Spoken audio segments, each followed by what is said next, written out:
You. All right. Yeah. So I can hear you, I sit right under your nose.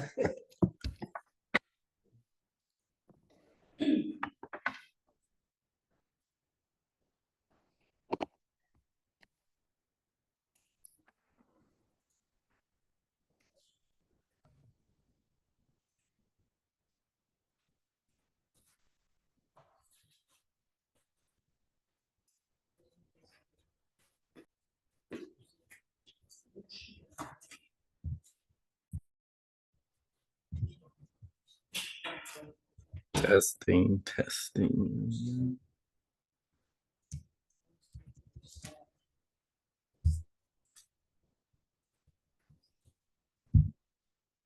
I bought a book. From Jerusalem. From Amazon. I thought, this is cool. I will read it again. And well, I'm still somewhere back in Babylonia. So I don't think I'm. Quite a bit. I don't think I'm gonna be reading ahead of myself. Who's it by? Who wrote it? It's just, the name is Jerusalem, and it's this thick.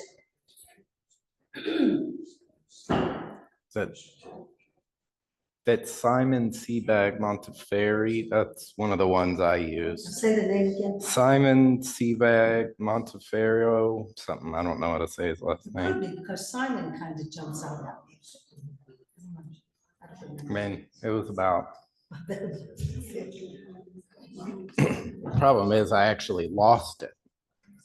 I used it for the first, as I was doing my notes, and I'd taken a bunch, but now I can't find it. So. Well, I didn't steal it, I promise. Don't blame me.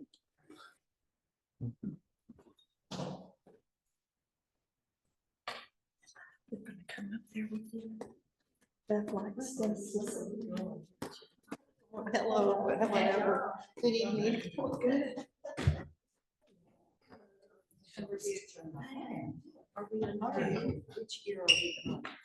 Which year are we on? Which year? Are we on the good year? Yes. See, I get confused.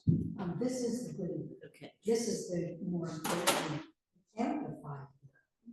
So so, it's kind of. so you're sitting strategically. I think I am. Yeah,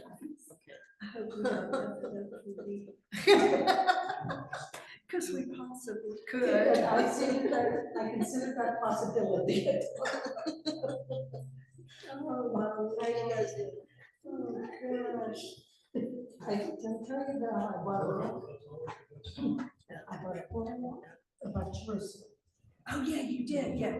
Do you like it? Oh, I like it very much, but I mean, I'm still like many centuries behind. Here, Yeah. just I skip. know my idea was that I would I read just it. skip ahead. We haven't seen it. I could skip So it. long. So long, it's been so long since we saw you. And you look different with your clothes on, you do. We did water aerobics together. Water aerobics this morning.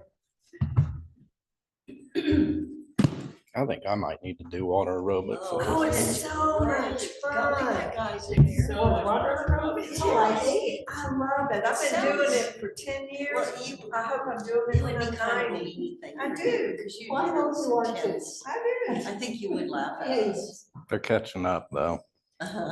You can do deep water. But We it have was- equipment. It's no impact on your knees or that, or ankles, that's a good thing. Or you- That is. Yeah.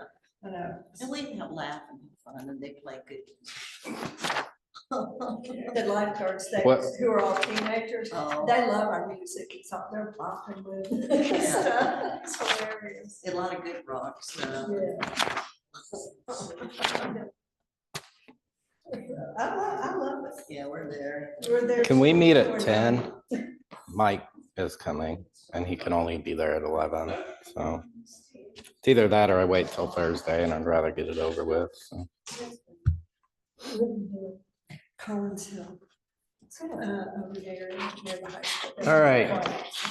Ready? Yes, Yes, yes, we are. Teach on. I am set with my notebook, We want to know which what I don't happens generally next. write anything. Yeah. in, But I have it here always. We have our questions lined up. No. Already? No. All right, so just a little brief recap of last class, and then we'll get moving. I think we're actually going to cover World War I and World War II today, as well as the first Arab-Israeli war. So hopefully we will get to the year 1948. But last class, we talked about the rise in nationalism and how that begins kind of in Europe and with European Jews kind of being in this Enlightenment type style period. This is something they themselves adopt and internalize. But Westerners, Europeans being in the Holy Land, it also introduces nationalism to the Arab people. would you define for me nationalism, because I was on vacation. You were on vacation and you didn't watch I the did, recording, I did. but now you don't But I remember. wasn't reading about that. So I appreciate the question because I would not have I asked. think sometimes Brad is. I assume you guys listen. I did. I assume watch you it. listen to me. I did, and then I kind of fast forward to the end. and it You was- kind of fast forward. But I just want to know, when you say nationalism, what that is defining for this era. So, I mean, nationalism is the same then as it is now, but it is kind of a shared culture, language, ethnicity, typically history of a nation, of Okay. a state that typically has some sort of ideological mythology. So a selective recall of history that kind of tells their story. So, I mean, this is the idea of a myth, and we talked about in the last class how myth isn't a lie, it's just kind of your story, your people's story. Most modern countries have their own mythos, but nationalism is kind of an adoption and strict adherence, I would say, to that myth. I'm good now. You're good now? I'm good now. You can go forward. All right. So what we have leading up to World War I is what we call Zionism. And essentially what that is Jewish nationalism. And then we have an Arab nationalism. And why that's important is because as it pertains to the Palestinian people, they themselves would like to have a homeland. They would like to have their own nation, govern themselves. So the stage is kind of set. So they did not, the Palestinians did not have a nationalism. So at this time, until World War I, they've been under the rule of the Ottomans. So they're not a self-governing nation by any stretch of the imagination. So the stage is set. Nationalism plays a lot in the identities of World War I, part of the reason why that conflict went the way it did. But World War I happens, and the Ottomans, fearing the Russians, decide to side with Germany. We know Germany loses, and the League of Nations decides that Britain should be the one that assumes control of the Ottoman territories, specifically for us, Israel or Palestine. And we talked a little bit about our last class that the British are kind of two-faced in their dealings with Jews and Arabs. So when they acquire this territory, there is what is called the McMahon and Hussein correspondence. And this occurs in 1915 and 1916. So this is during World War I. And what they do is they encourage Arab revolts against the Ottomans to kind of continue further destabilize the Ottoman Empire, making them a less valuable ally to the Germans. All right, so that in the midst of World War I, the British are already promising things to Arabs, all right, including the Palestinian people. Then there is the Sykes-Picot Agreement, which is also occurring during the war. And this is between the British and French and how specifically they're going to separate the lands between themselves should they win the war. So whoever won the war up in Europe has power to make those decisions down there. To the victor go the spoils. Yeah. So it's pretty amusing that Britain and France are already divvying up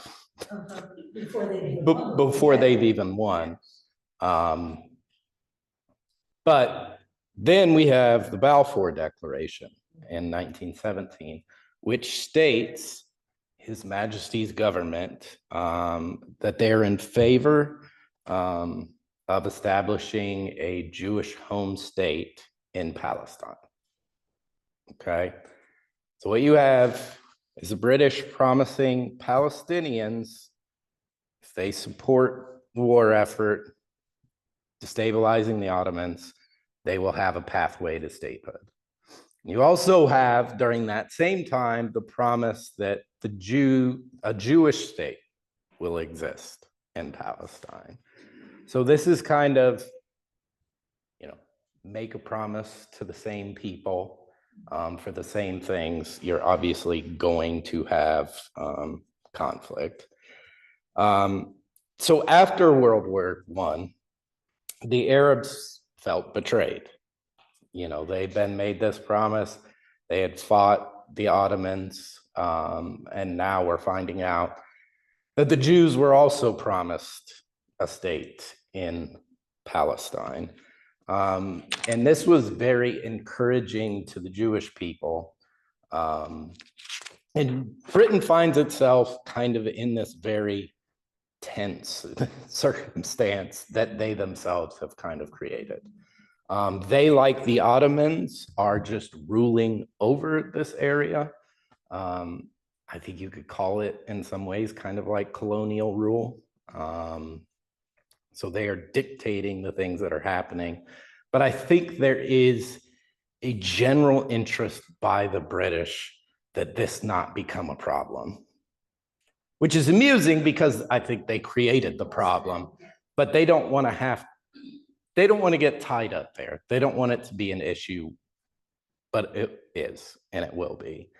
So in 1920 or 1920 through 1948 is what we call the British Mandate. And this is the League of Nations granting control of Palestine to the British exclusively.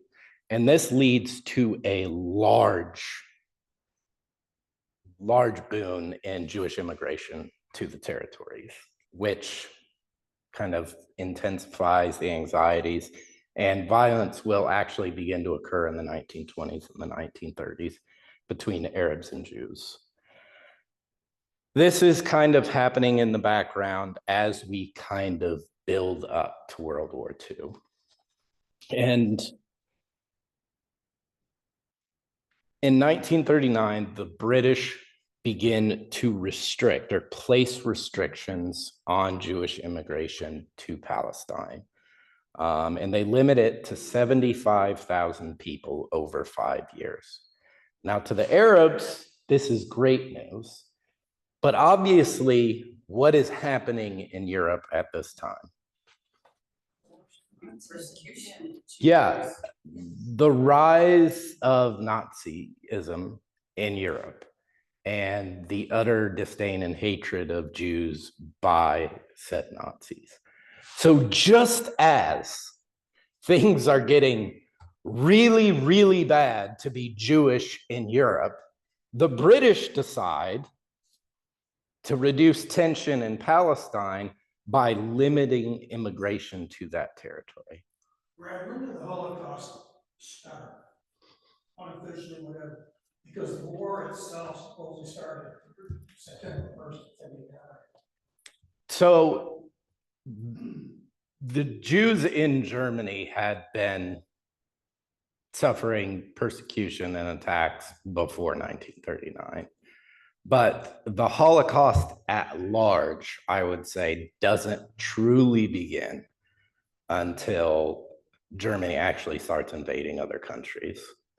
So Poland has a massive number of Jewish citizens.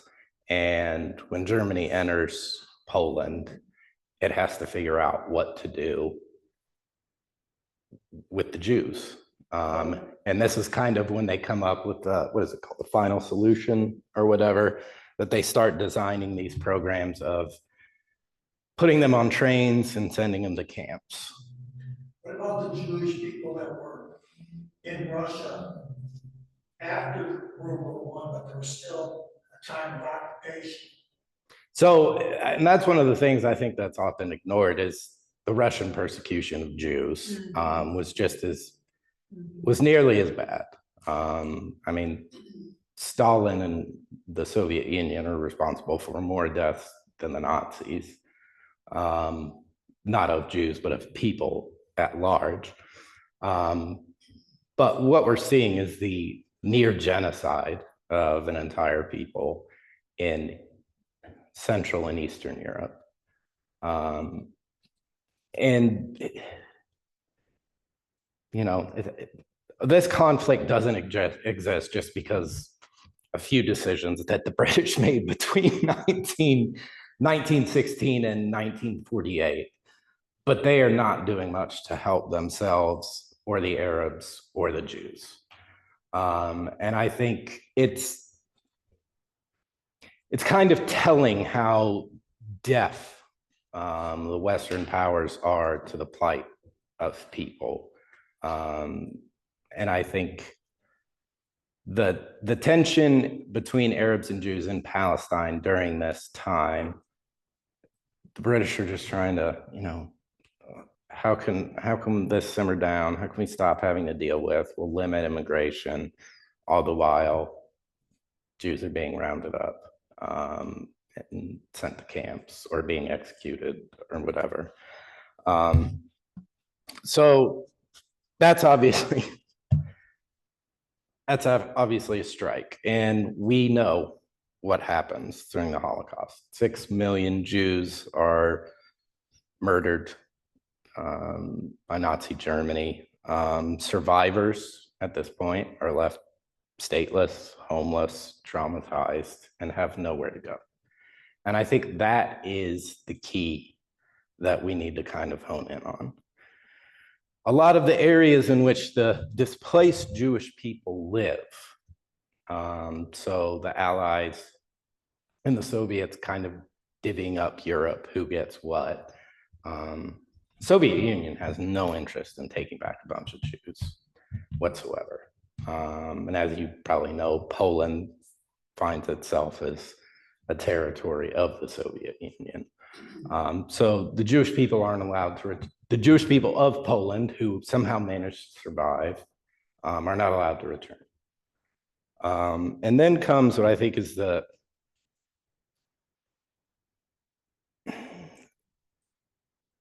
probably the most consequential of historical decisions when it comes leading up into this conflict.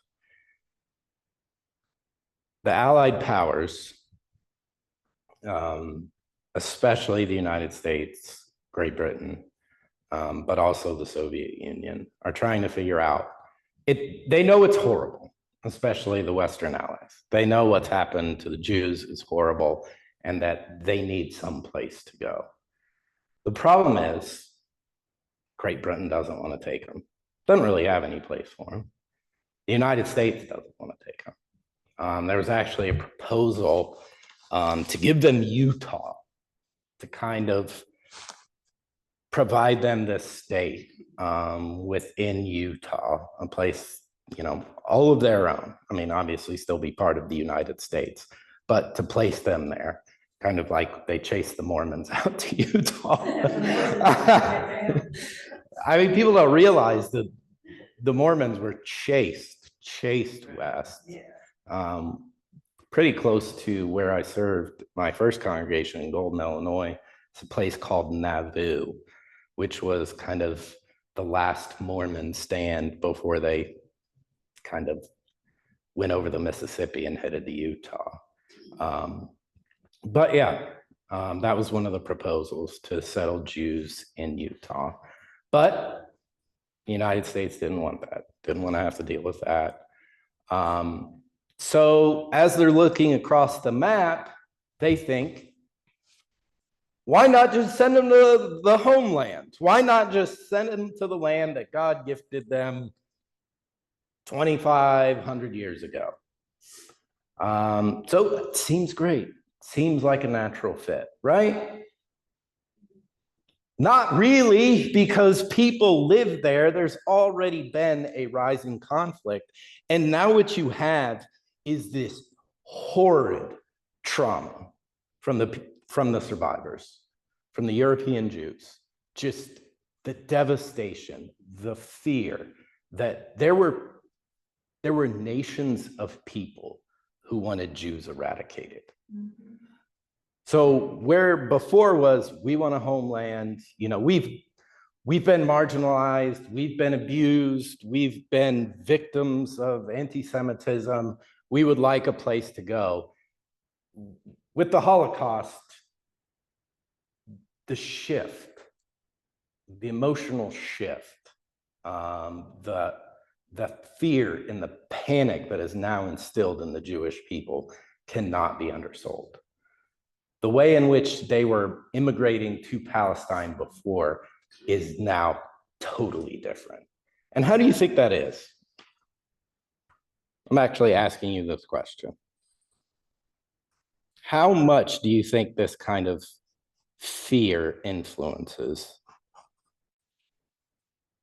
Influences their spread.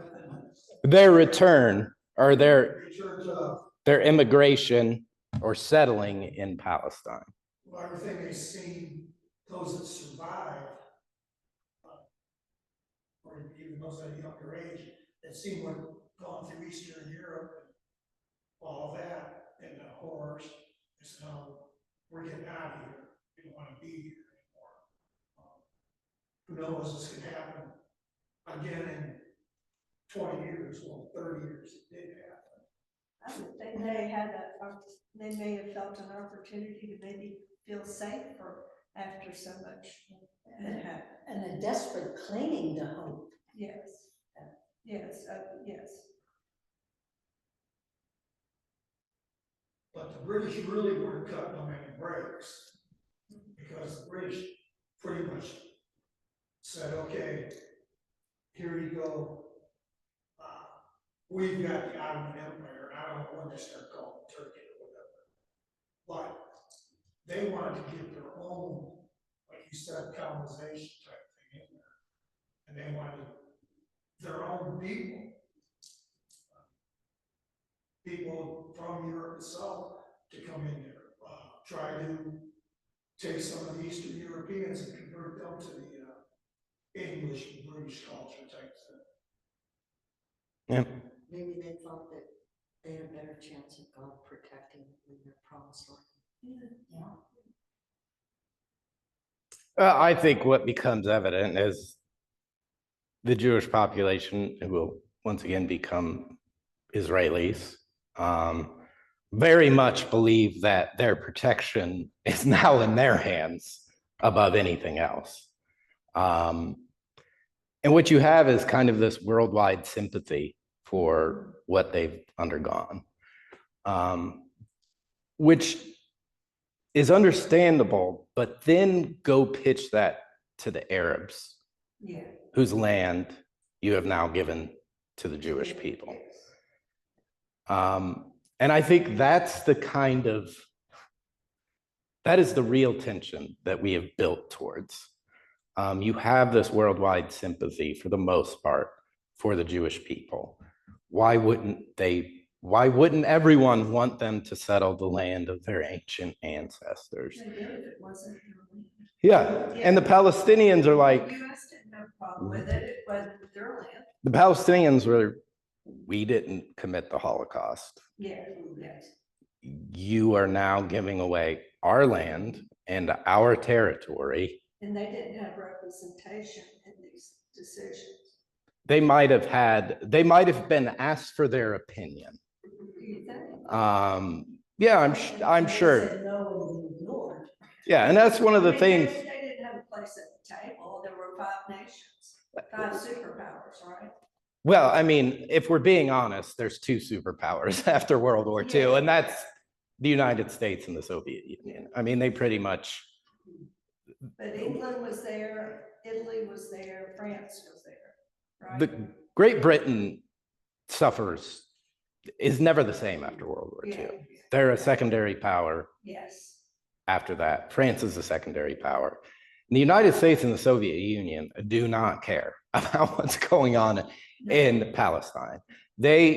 As World War II is ending, the United States and the Soviet Union are already well aware that there is going to be a conflict between the Soviet Union and the United States. And this is going to be a massive geopolitical conflict that we will come to know as the Cold War. So focus and interest, it's one of those like, you're not really interested in something, somebody pitches you this, what you think sounds like a good idea without really, putting some deep thought into it, really doing some research, trying to figure out how it's going to impact other people. You just say, yeah, that sounds great, we'll do that. So what the Palestinian people begin to feel is the Europeans have essentially stolen our land and given it to somebody else. So there is blame put on the powers that be.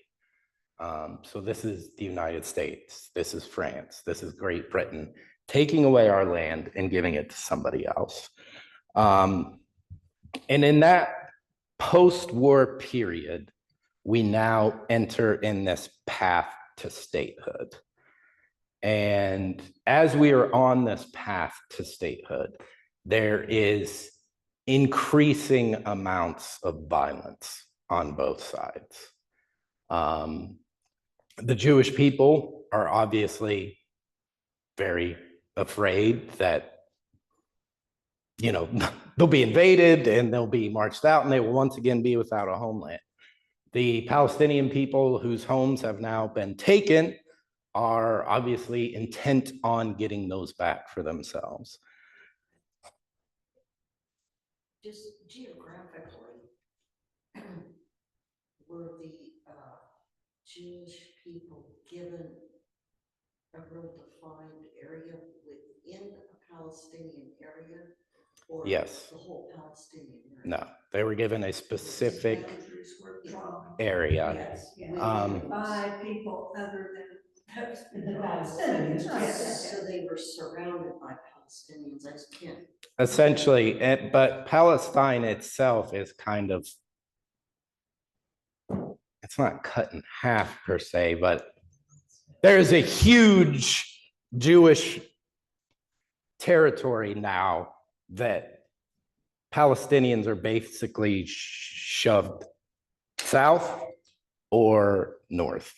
So there wasn't any, I think about the Jews that came here, because a lot of Jews did come to the Yeah. United States. But they assimilated within, but there wasn't any idea of the Jewish people going to Palestine and the 2 groups of people living together, assimilating.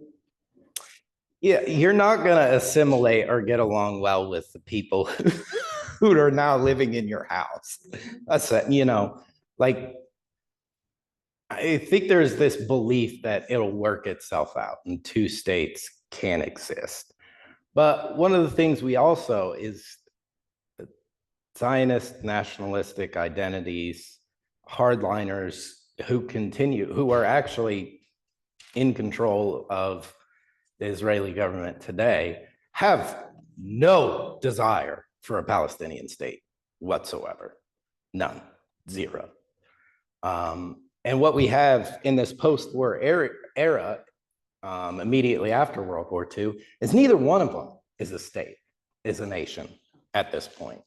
So after World War II, there was no state of Israel or Palestine? Not as you would define a nation state, not like we know it. So these kind of paths to statehood. This is what begins in that kind of post-war era. So there is a proposal in 1947 by the UN, and it's called the Partition Plan. And what it's hoped to do is dividing Palestine into a Jewish state and an Arab state. And the Jewish people, kind of knowing where they're at and where they need support, reluctantly agree.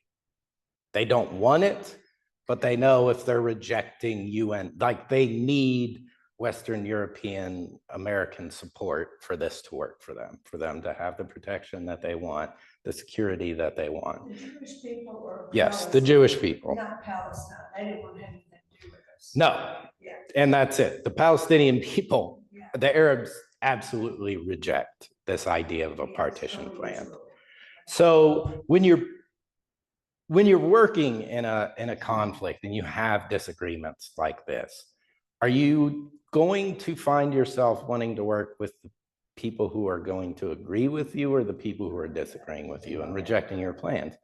So the Jewish people's connection kind of lives on and remains with the United States, Great Britain, in the United Nations.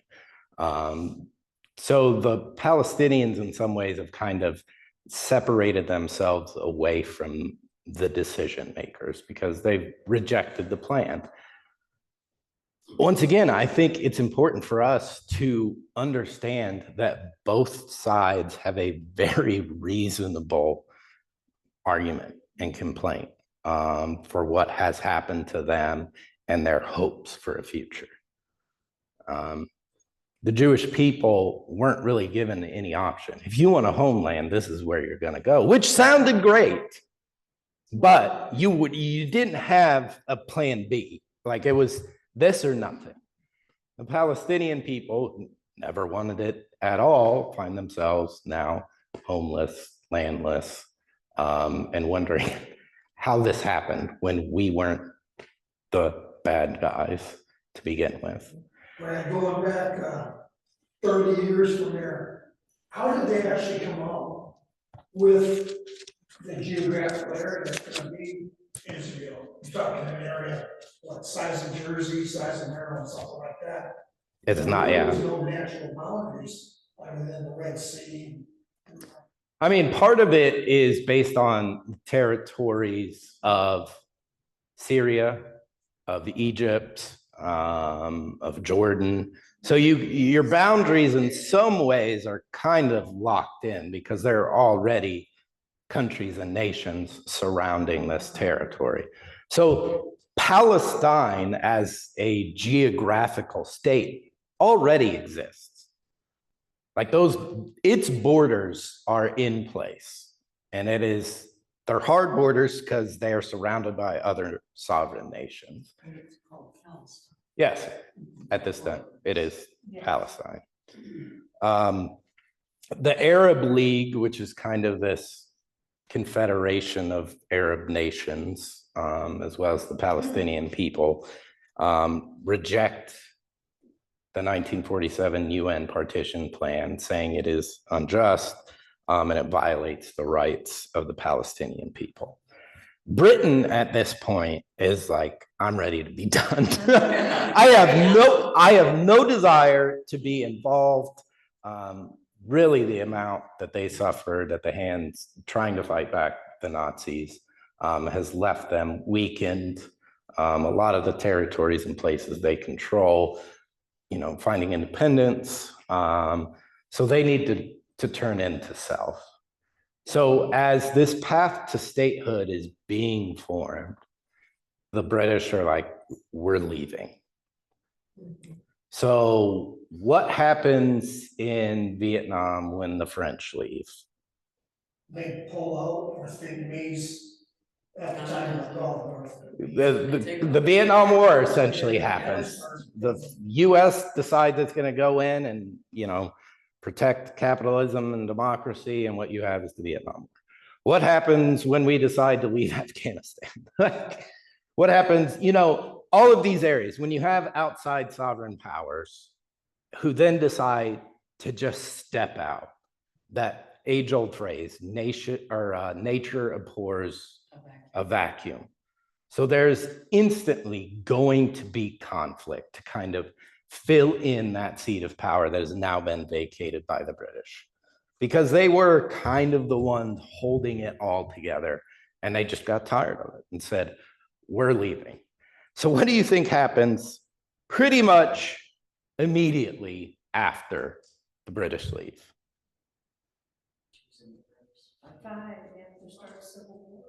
The first Arab-Israeli war happens in 1948. And it is on May 14th, 1948. Is that the 6-day war? No, That comes later. that comes later. May 14th, 1948, Israel declares independence. And what this essentially is the formation of Israel as a nation. Okay, so the Jews living in Palestine are no longer Palestinian Jews, you know, they are now Israelis. You know, it is a nation now. And what that declaration does is what? Well, yeah. I mean, how did the British take it when the United States declared its independence? How did the United States government take it when the South essentially tried to declare its independence? War, immediately. The Arabs, the Palestinians immediately take this as a threat. You are now declaring your stolen land as a sovereign nation. So what we have is Can you talk some about leadership at that time? The Israelis, or the Jewish people have all converged there, and I don't get a sense that they have a militaristic background or have a way to. I mean, was there a precedent that emerged of Israel? What do you mean? Like, I mean, they're now the independent state, so who's leading the government? I could be wrong, but I think this is the time of David Ben-Gurion or Gurion. So this is kind of his right. I mean, he's got numerous buildings and areas named after him. What's important to me is that there was a leader. Yes. For the Arabs also. The problem is so what you have is one side declares itself a state. The other side, the Palestinians, they're like, we weren't aware that we were playing this. Like all of a sudden now there is, like, they don't have a government immediately. And the problem for the Palestinian people is it is also, they are not the prime decision makers for themselves. So in this first conflict, it isn't Palestine versus Israel. It's Egypt, Jordan, Syria, Iraq, and Lebanon versus Israel. So the Arab nations, this Arab League, is the one who is trying to influence decisions that are happening in Palestine. So they are the ones that effectively declare war. And notably missing from that is who, as I said? Palestine. And this, I think, will continue to be the continuing issue for the Palestinian people.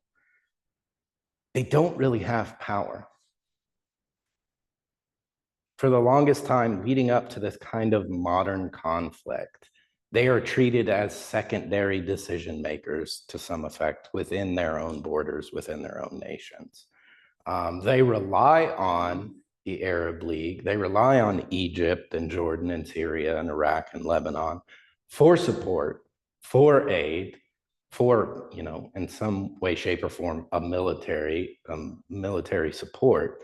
So they're kind of stuck in this really weird, vague middle ground of being forced to listen to other nations tell them what they themselves need to do and what's best for them.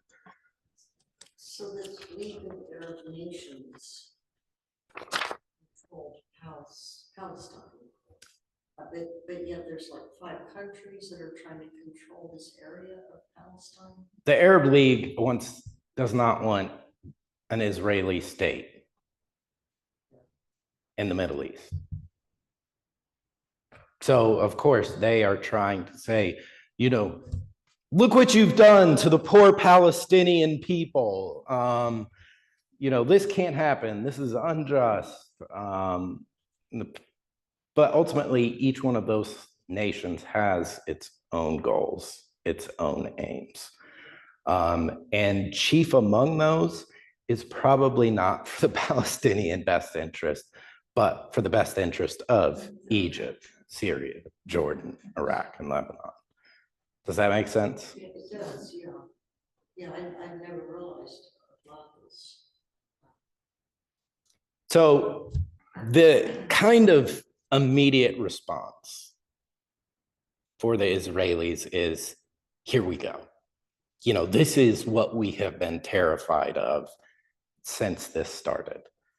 The Holocaust, that trauma is fresh as fresh can be.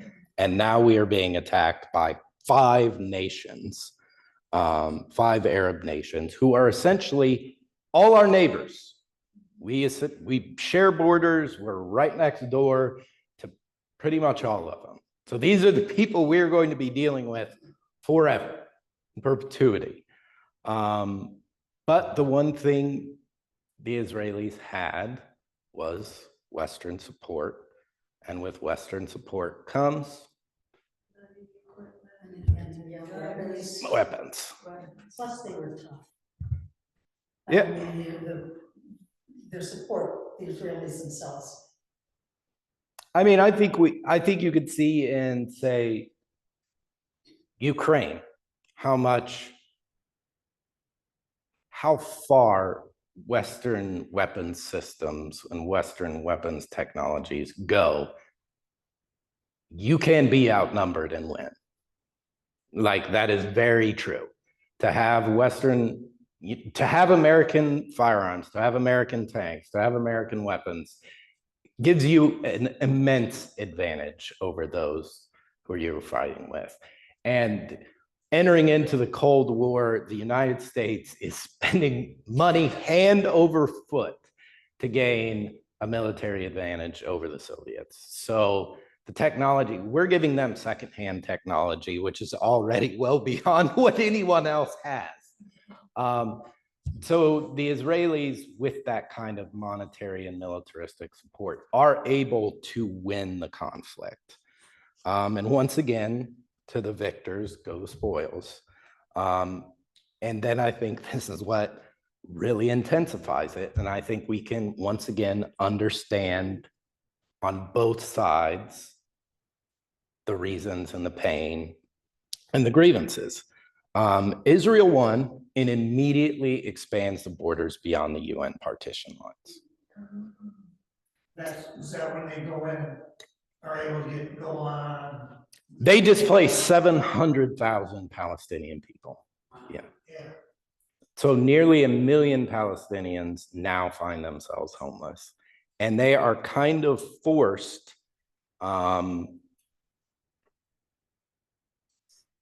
they're forced into small contained areas. And the interesting thing is, these aren't Palestinian states that are created.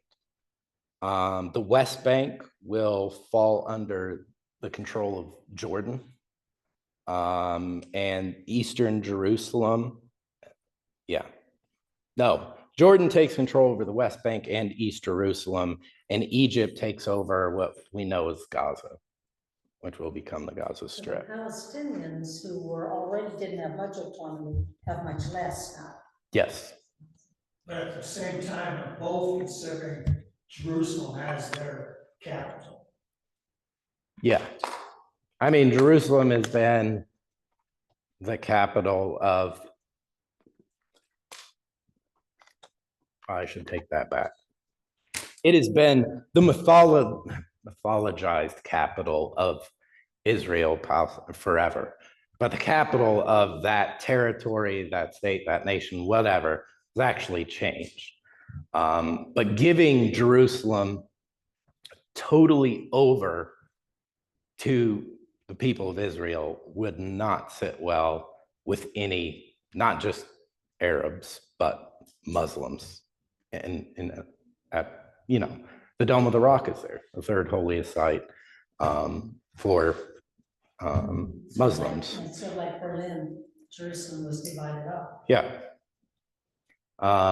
So there's still no Palestinian state. Jordan and Egypt have effectively taken control of those territories, which, if we remember, like these nationalistic ideals, like the Palestinian people want self-governance. They want their own state. They want their own control over their livelihoods and the livelihood of their nation. But this, I believe, sets up, this is the precedent, and this will be the tension that carries us through to the modern conflict. I don't understand how Palestinian was oppressed by these other 4 or 5 countries. What, was it militarily oppressed? Why didn't it say, look, we've got a leader now and we're our own people, we're our own state? It sounds rather nebulous that they're not clearly in a country. A Palestinians? state, yeah. Well, after the first Arab-Israeli war, it's totally divided, for one. So, you know, someone. It would be like Georgia as a state, but I don't know, South Carolina has a huge swath in the middle, and essentially what you have is Atlanta at the north, completely separated away from, I don't know, Savannah in the south. So like the idea of like having a nation that is totally split in half by another nation doesn't make sense. And once again, nations act in their own self-interest. Nations are not selfless. They always act within their own self-interest. Basically, they were considering Palestinians coming in as refugees. Yeah, which once again continues to be one of the struggles today is what do we do with all these Palestinian refugees? And a lot of the Arab nations do not want to take huge influxes of Palestinian refugees. They take some, but there are a lot of people left behind. And that will continue to be one of the issues.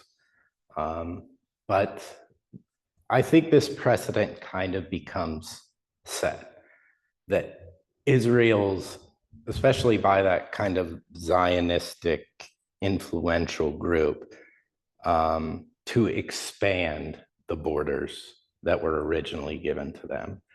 And almost every time there is conflict, Israel is interested in, I mean, winning to protect themselves, but also winning as a way or a justification for increasing the amount of land that they themselves can control, which is pretty much exactly what's happening right now.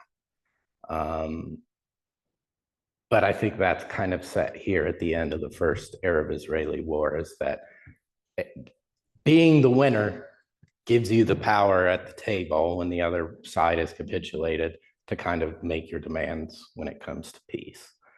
So the borders have expanded. So the partitioned areas that the Palestinians received are even smaller. And one of the things that we need to keep in mind that as these areas become smaller, as more and more Palestinians are dispossessed, and as they're not being kept, or as they're not being accepted as refugees in other Arab nations, you are increasingly having more and more people living in smaller and smaller areas. So I don't even remember.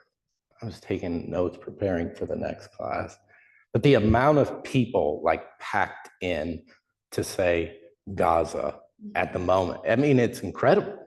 It's like the most densely populated area in the world at this moment, because they're just essentially all being moved into a very small territory. In this, do I really? No, we're not gonna. So if I go, then I'll continue to go on. So these areas, granted, they're sort of set up as different, like refugee camps, and ran like 1 million people out of them or something. So big, 7-figure number and all that, now, but backing up. Late 40s, early 50s. yeah, I mean, this is it. 700,000 people are essentially forced to move out, not given any choice whatsoever. And what are they going to do? Because their allies in the Arab League say, well, this is how it's going to be. And that kind of, I think, sets up a frustration for the Palestinian people that's only going to continue to kind of exponentially grow. This idea that we're not in control at all. No one's helping us. No one cares about us. No one's doing anything for us, which I think kind of creates the perfect system for the terrorism that is going to begin to take place. And is actually, I would say, for every action, there's an opposite reaction. My fear is that's what Israel is kind of working itself towards. Once again, this festering kind of sense of hopelessness and despair begins to take hold. People kind of feel like, well, what other option do we have?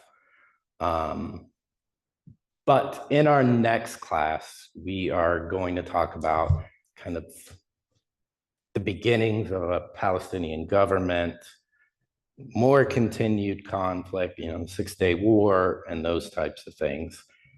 Maybe, I don't know, I haven't started doing all the notes. There's a lot that happens between 1948 and 2025. But we could begin to kind of approach that kind of modern, today, current events. But I still think this is going to be another kind of 2 class. We'll still have 2 classes left.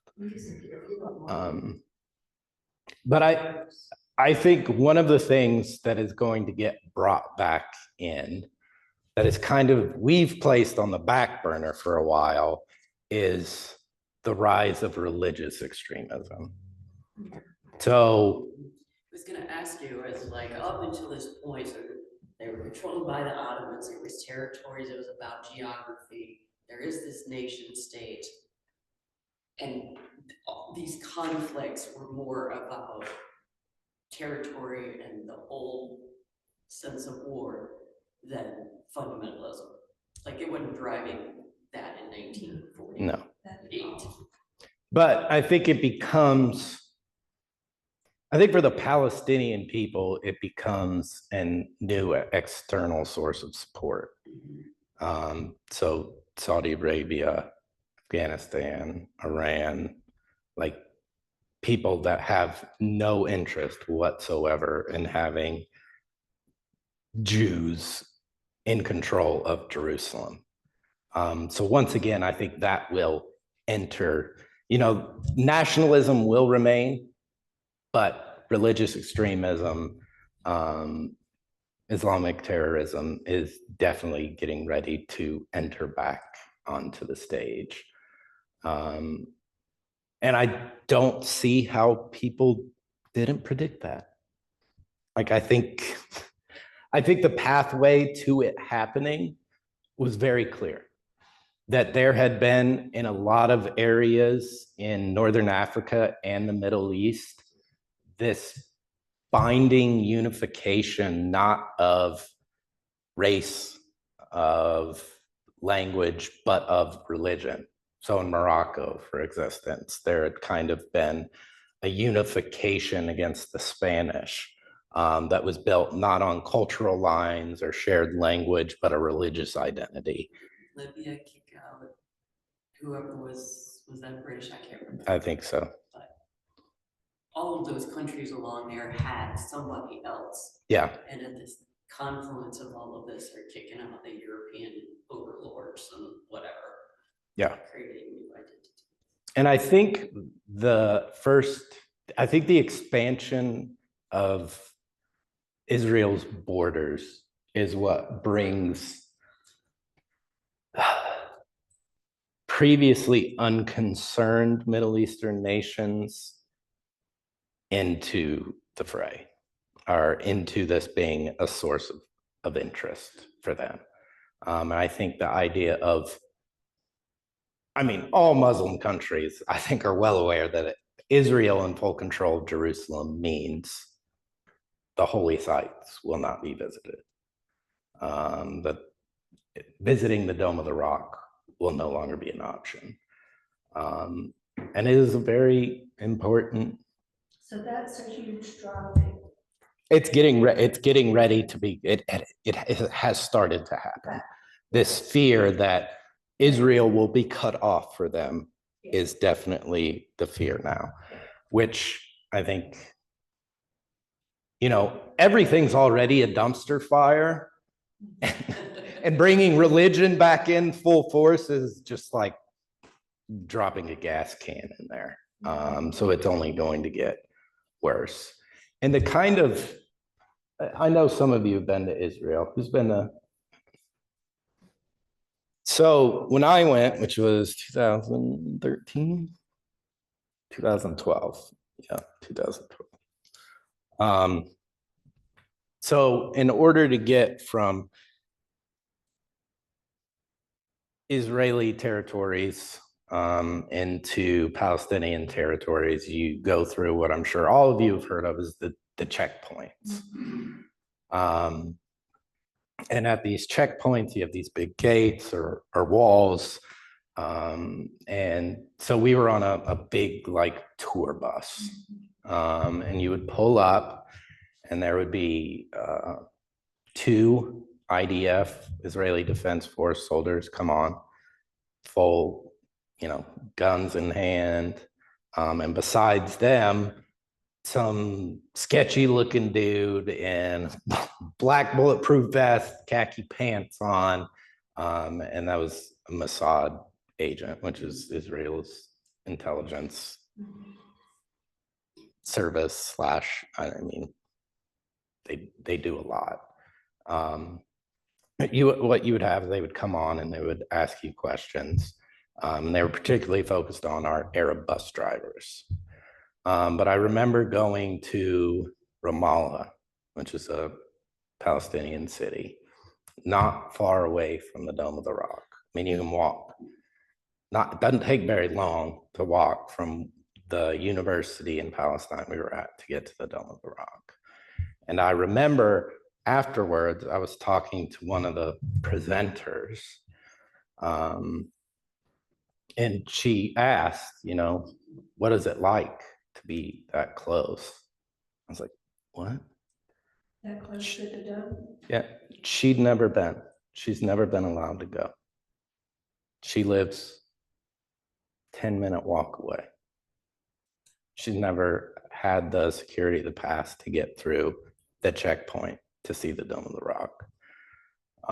So that kind of gives you that sense of the just kind of angst in the, I think Americans more than anyone, we love our freedom and you can't tell me what to do. That's us to a T. So to see that people's lack of ability to just drive across a border, or to go to this holy site that you can see through a fence, is it's pretty sobering as you try and kind of hope to understand. And my hope is either in the next, it'll probably be our last class, but I'll talk more about my experience in the Holy Land. Because one of the things I thought they did well when we went over for 3 or 4 weeks, was, yeah, we got to go to the holy sites and we got to walk where Jesus walked, but we also got to, get a kind of inside look at the conflict itself. And it was kind of very, very influential on me. It kind of changed a lot of not only how I saw what was happening there, but I think my general outlook on history and at life in general. Like, seldom is it the good guy versus the bad guy. It's usually just people versus people. Each one has their own warranted grievances, tragedies, complaints. Each one of them has their horrific acts of violence, their sinful outbursts. So I'll kind of give you my experience from when I was there. But like I said, I think that might be the last class, maybe, but we'll make that transition from where we're ending class today to kind of pretty current, up-to-date current events on what's going on. So any questions?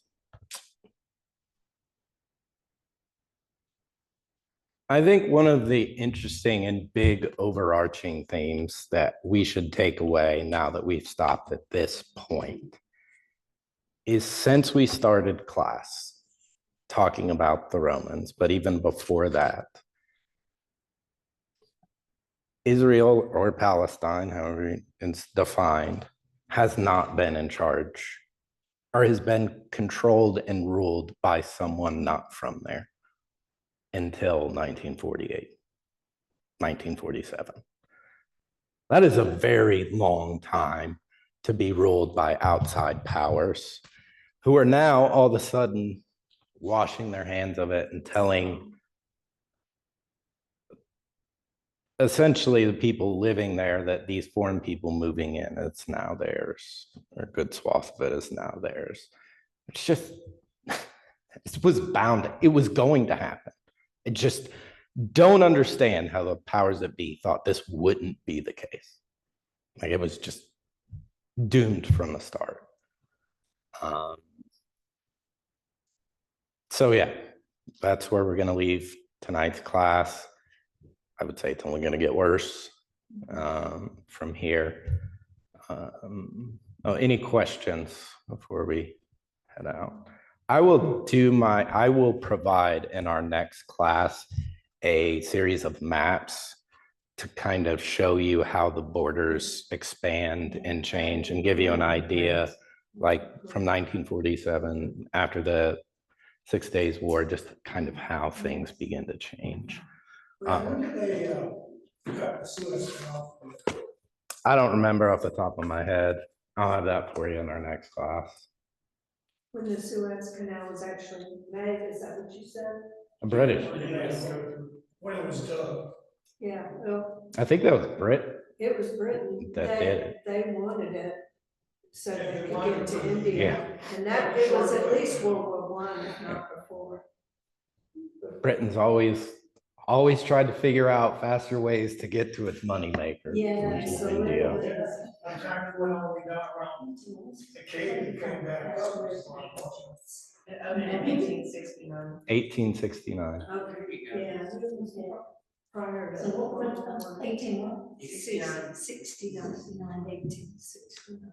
So we'll talk about, but one of the primary focuses of our next class is inevitably going to have to be religious extremism. Um, so that'll kind of be the big headliner, I guess, of next class, because that's really going to start to grow in importance. But it will become, I think, less of an Arab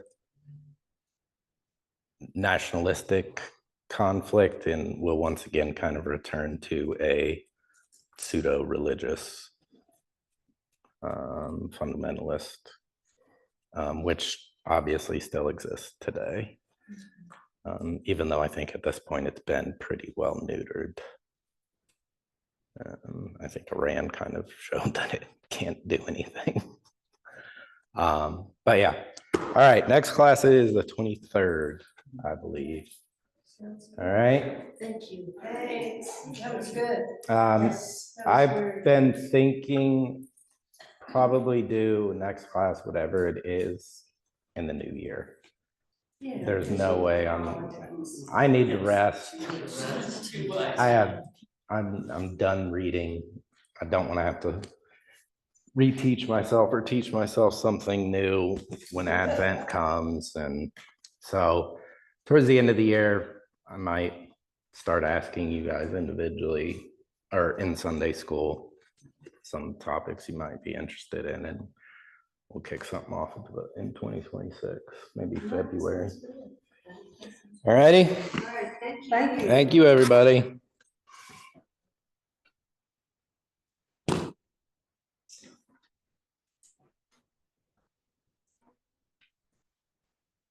This sounds crazy. I can remember the Navy conflicts in news, like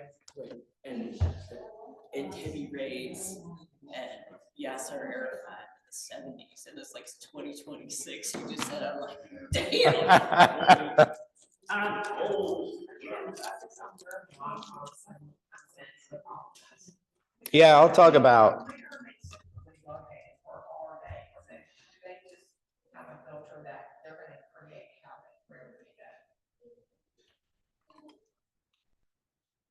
I mean, I'm going to talk about Hezbollah, Hamas, kind of, you know, the PLO. Like, Do they originate out of Iran and Iraq? Is that? I think, or Syria, maybe more than anything. Because it's always. Hamas is Syria. I can't remember where Hezbollah is. Because it's like, all of a sudden it seems like they started a whole catastrophe that's going on now.